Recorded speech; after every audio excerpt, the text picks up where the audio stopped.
And we had originally scheduled this speech last week to coincide with the annual joint military dialogue between the UAE and the US. We had expected between 25 and 30 senior military officers to be with us, but a little snowstorm got in the way, and here we are a week later. Over the course of the several days that our delegation was here, they discussed and engaged in discussions that shared around common challenges and common threats. And this ongoing collaboration is a testament to the strong security partnership between our two countries in fighting extremism and aggression. The UAE takes our responsibility to stand with our allies very seriously, and we are proud to be the only Arab country to have participated in 6 military coalitions alongside the US over the last 25 years.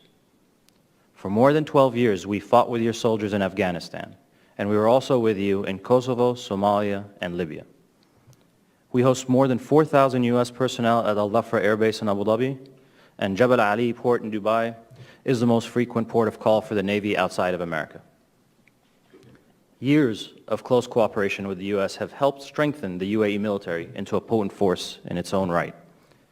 And the very first airstrike on ISIS in Syria was carried out by a woman Emirati fighter pilot. We are currently on the ground in Somalia today taking the fight to al-Shabaab and to other militants.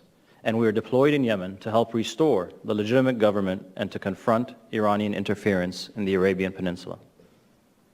And let me be clear about what we're fighting for. The UAE is the promise of a new Middle East. We must maintain a united front, grounded in the region and bolstered by support from the US and the rest of our allies. The UAE is proudly the only Arab country to have participated in 6 coalitions with the US over the last 25 years.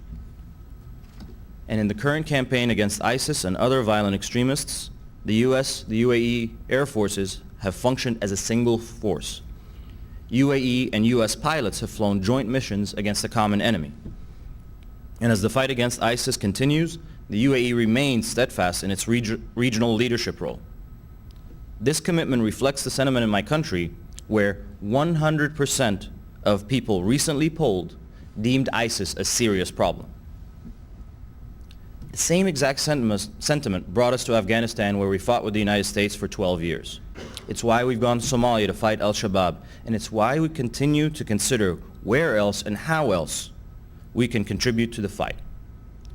But as we continue to beat back the extremists on the battlefield, we have to complement these efforts with step 2 of our approach, attacking the extremist support networks. To that end, the UAE is taking action to choke off the oxygen that they need to survive. Working with our allies, we're blocking the flow of funds and foreign fighters. This also means trying to block the extremists from reaching young people before they get radicalized. Another new initiative is the Sawab Center, established by the UAE and the United States together in July. Experts at Sawab counter extremist propaganda on social media platforms in both Arabic and in English. Another event on November 21st that went largely unnoticed was the meeting in Cairo of the Muslim Council of Elders, which strongly condemned the Paris and Mali attacks. This community was established and supported by Emirati leaders, and the council is basically an international body of forward-thinking scholars and experts that is giving a greater voice to moderate Islam, the real Islam. It's modernizing the way Islam is taught in schools, it's developing new training programs for imams, and it's updating Quranic commentaries. Working closely with the US and other international partners, the UAE is demonstrating its commitment to confront, degrade, and eradicate terrorism across the Middle East. In addition to joint military operations, we're also a base for US missions in the region. We are hosting more than 3,000 American military personnel right this moment, and Jabal Ali port in Dubai is the most frequent port of call for US Navy ships outside of the United States. This collaboration is a testament to the strong bonds that unite our two countries.